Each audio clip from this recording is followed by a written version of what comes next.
Islamabad high court ने justice Tariq Jahangiri को जज के ओहदे के लिए नाअहल करार दे दिया है। फैसले में वाज़ेह किया गया कि तारिक जहांगीरी तैनाती के वक्त दुरुस्त डिग्री के हामिल नहीं थे।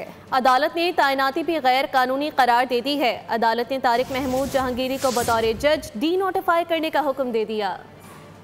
इस्लामाबाद हाई कोर्ट ने डिग्री केस में तारिक महमूद जहांगीरी को नाअहल करार दे दिया।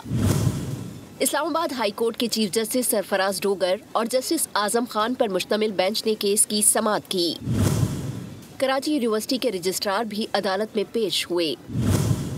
तारिक जहांगीरी अदालत में पेश नहीं हुए।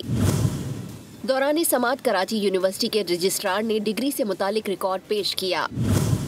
बताया कि कराची यूनिवर्सिटी ने हतमी तौर पर तारिक जहांगीरी की डिग्री मंसूख कर दी है।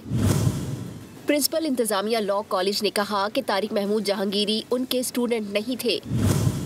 तारिक जहांगीरी नकल करते हुए पकड़े गए थे। कमेटी ने नकल करने और एग्जामिनर को धमकियां देने पर तारिक जहांगीरी पर 3 साल की पाबंदी लगाई। तारिक जहांगीरी 1992 में दोबारा इम्तिहान देने के अहल थे। रजिस्ट्रार ने कहा, पाबंदी के खिलाफ तारिक महमूद ने डिग्री हासिल करने के लिए जाली एनरोलमेंट फॉर्म हासिल किया। वकील मियां दाऊद एडवोकेट ने कहा कि वो कसम उठाकर कहते हैं तारिक जहांगीरी के एनरोलमेंट फॉर्म तक बोगस थे। अगर वो सच्चे हैं तो LLB पार्ट 1 और पार्ट 2 की मार्कशीट्स ले आएं। तारिक जहांगीरी के वकील अकरम शेख ने अदालत में दलाइल देते हुए कहा कि जस्टिस सरफराज डोगर के खिलाफ फेडरल कॉन्स्टिट्यूशनल कोर्ट और सुप्रीम जुडिशल काउंसिल में दरखास्त पेंडिंग है। वो केस नहीं सुन सकते।